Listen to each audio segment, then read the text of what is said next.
join me in a 2021 Suzuki Swift. Hang on, ready for this? A Suzuki Swift 1.2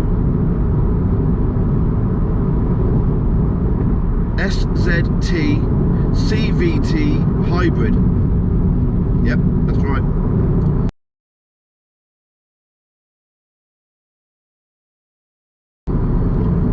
So it's a what is it? It's a mid-range Suzuki Swift SZT. Quite high spec actually. I'm quite impressed with the spec on this one, so I'll go through that with you in a minute. CVT is this horrible automatic gearbox which just screams, so I hope you can hear this. Ready?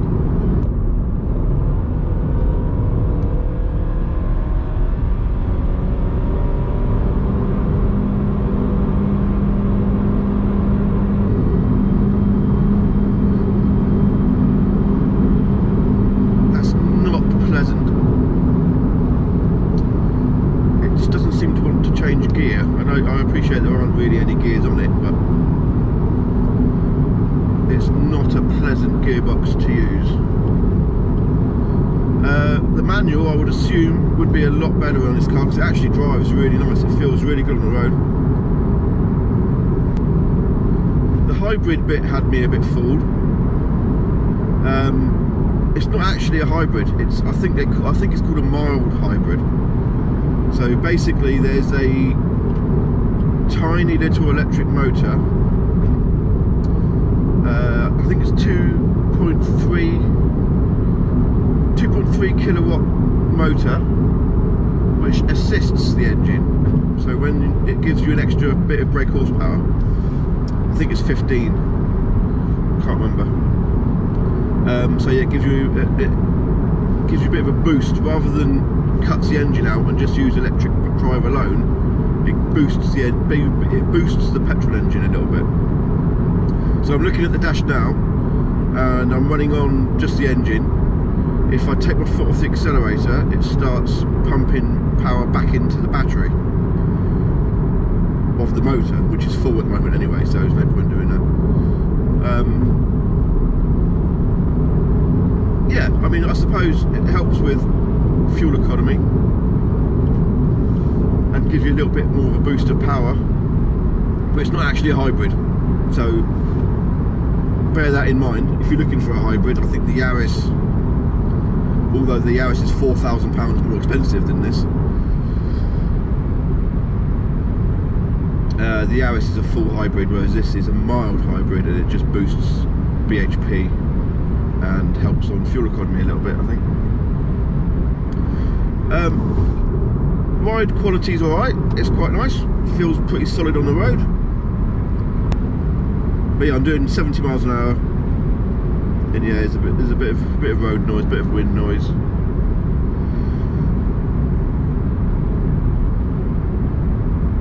It drives alright, it drives nice. Lovely weight to the steering. Suspension feels pretty solid. It doesn't wallow. The build quality in here isn't great, but it is a budget car. Price wise comparison on this, I think you're looking at sort of Nissan Micra. The Fiesta's about £1,000, I believe, more expensive than this, give or take, for the comparison. Peugeot 208 is about £3,000 more than this, and I'd say the Yaris is about £4,000 more. Not sure the Yaris is worth £4,000 more than this, but I think with the cars like the 208, you can feel the difference in the interior materials, like the fit and finish. Everything's a bit scratchy, a bit very hard plastics. Yeah, very hard, almost like brittle feeling plastic. Whereas on the 208, obviously the 208's got a lot more material, a lot more soft touch. But as I say, it's £3,000 more expensive than this, so. Specification wise, this is really good. I'm quite impressed with the spec on this, to be fair. What have we got? We've got touchscreen with a I'll go through this with you probably in a minute when we stop. But touchscreen with Apple CarPlay and Android Auto. I've got air conditioning. I've got the USB charger down there. I've got audio controls on the steering wheel. I've got cruise control with distance control. I was playing around with that earlier. That's really good actually. It keeps the distance from, safe distance from the car in front. It keeps you that distance you set. I was playing around with that earlier. It doesn't stop with traffic. So I think the cruise control turns off about 20 miles an hour. So if you are in stop-start traffic, it won't do that for you. But it's a really good system for stress-free driving on the dual carriageway. I've got lane warning, lane departure warning. So if you do veer out of lane a little bit, it warns you on the dashboard. But better than a lot of cars in that it doesn't snatch the steering wheel out of your hands. The 208 is quite violent. If you veer out of lane, the steering wheel will snatch you back out, and I think it's quite dangerous actually. I'd just turn it off. It's awful. Whereas this one, you don't turn it off, it just gives you a little indication on the dash. No vibrations or anything, just a little warning on the dashboard, little light flashes up. What else have I got? Blind spot assist. Again, specification wise, it's really good. I'm really impressed. It doesn't have electric rear windows, which in today's market you'd think it would have. But again, I'll run through that with you in a minute anyway. It's broken. I just realised the air vent is broken already. That's not very good, is it?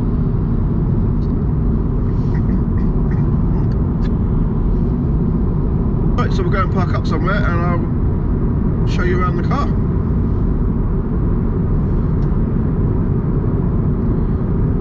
Let's get this thing going, shall we?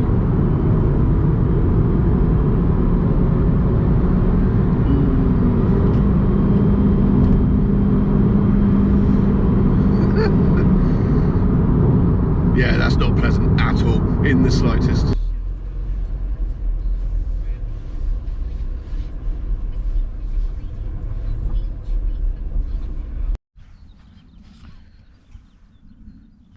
Okay, so this is the, as I say, the latest Swift Mark III, third generation of it. Used to do 3-door and 5-door, now only comes in 5-door. There's the hybrid badge, again a bit misleading, but there you go, modern times I suppose. It's a nice looking car, a bit bulbous, quite big for a small car.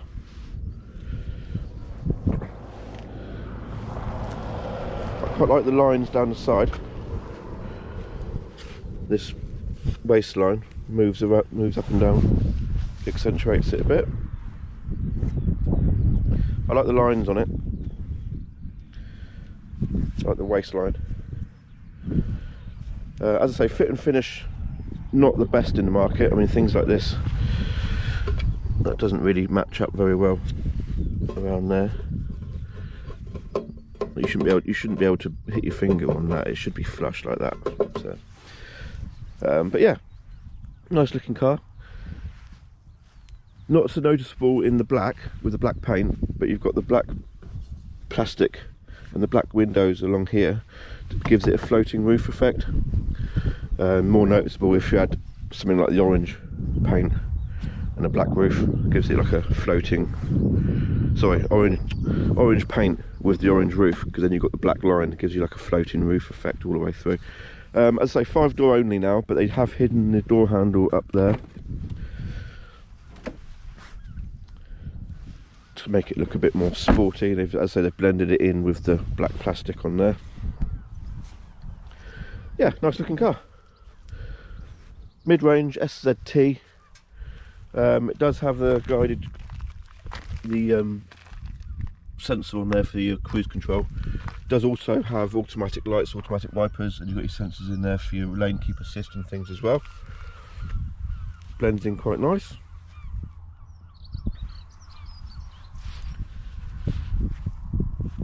Let's have a look inside, shall we? Beep, beep, beep, beep, beep, beep, beep. Sorry, take my key out. Oh my goodness, right. Beep, beep, beep, beep. Right, okay, so inside you're greeted first of all with this multi-function steering wheel, flat bottomed. So you've got your audio controls on this side, you've got your cruise control on this side with your setting there so you can adjust the distance between you and the car in front. Telephone controls down there, and you've got a little switch down there for your lane departure warning. I think that brings it up on the display there. Let's see if we can sort this out, shall we? Turn the fan off. So yeah, that switch brings it up on the dashboard there. Not sure why, to be honest. I don't know. Oh, radio off. But you can actually turn it off down here, down by your right knee. You can turn it off, and the collision warning, safety collision warning thing as well, you can turn off. Parking sensors you can turn off, auto start, stop, and traction control down there as well. On the door, as I say, it's all very plasticky. It's not built great, to be honest. But electric windows also on the driver's side, and you've got your locking buttons. Lock your, I don't know why you'd want to lock your passenger window when it's only there. But anyway, mirrors obviously as well. You've got a little door bin in the bottom there, big enough for a bottle. Dashboard, I really like the dials. They're set in these two like binnacles, like Alfa Romeo sort of styly. So they're set back in these binnacles. I like the red light that lights up along the top there and around the dials. I like that. And you've got an info button on the steering wheel here, so you can change your display. Let's get rid of that departure, that lane thing. So yeah, you can change your display on there. It's got, for some reason, it's got a G sensor and a torque set. I don't know, why would you want that in a 1.2 CVT? But anyway, that's all on there, should you so wish. Wiper stalk, pretty self-explanatory, front and rear, you've got your intermittent and all that sort of stuff on there. Auto lights, as I said, indicators, and your front and rear fog lights. Very simple. As I said, it does have Android Auto. This is the SZT, so it doesn't come with nav, but that is always there. So you can press it as much as you like, but that doesn't do anything. So why? Just change the. It can't be that difficult to change. Basically, you're in the mid-range model, and it's telling you you could have done better. But yeah, Android Auto works really well. It's quite reactive. There's not much of a delay in it, which is good. So yeah, like that. Air conditioning. Down there we've got, as I said earlier on, you've got your USB port there, auxiliary, and you've also got a power socket there for a 12-volt socket. A couple of cup holders down there, but they're quite slippy and hard plastic, so wouldn't trust them too much. The auto box is an auto box. It does have a sport button on the side, which gives a little S on the dashboard, just there. Wow, sporty. Down here you've got a couple of blanking plugs again, like the nav, telling you could have done better with heated seats. Sun visor, yeah, sun visor, little ticket holder in there as well.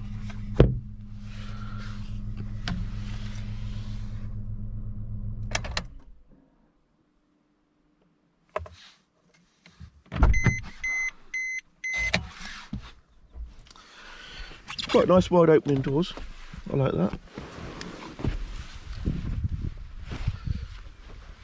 And then in the back, again, quite a nice wide opening door.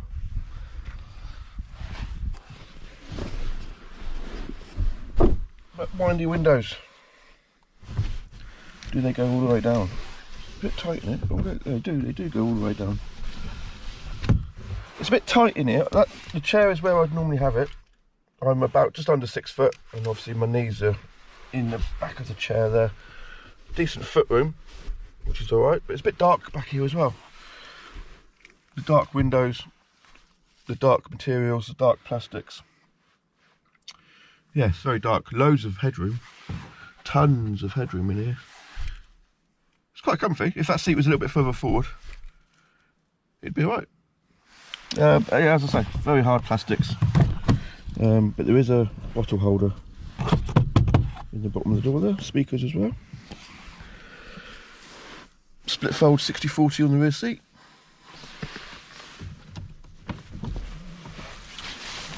Which is easy enough to do. Yeah, bit dark, bit dreary, but plenty of room. Okay, walking around to the boot. Boot release is a little button just underneath there, electrically. And there you go. Not a bad sized boot. There's a hell of a drop down. I don't know if you can see that properly, but yeah, I mean that's more than my hand. Drop down to the boot, to the floor of the boot. Little parcel shower for 60/40 split on the rear seats. You've got your tethering points for your ISOFIX. There is ISOFIX on the rear seats as well. On the side, you've got your light, which you can turn off if you want to, and a little bag hook for your curries. Other than that, that's about it. There's no tie down points or anything in here. What's in here? Oh, what's in there? Oh, there you go. Oh, not a lot. Storage for a jack. Apparently, there's no jack in there. That must be under here. No. Blow up kit. Well, you've got your handle for your jack, but no jack. Looks like there's space there for a spare wheel if you could find one. Yeah, that's the boot. Not much to look at. Does have a couple of pull down handles so you don't mess your paint up. I've noticed there's chassis numbers everywhere. There's one there, and there's one there. Don't know why, I've never seen that before. But there we go. Oh, never mind. And there we go. So yeah, that's a quick look at the Mark III Suzuki Swift 1.2 SZT CVT hybrid. Budget car, about 18,500 for this model with the CVT auto box. As I say, the equivalent 208 is about £3,000 more. The equivalent Yaris is about £4,000 more. So value for money, it's really good. I would go for the manual though, not the auto. The CVT isn't very good, but the specification on this is a lot better than its rivals at this price point. Yeah, I think that's about it. Don't think there's anything else. Glove box. It's got a glove box. There we go. Again, it's all.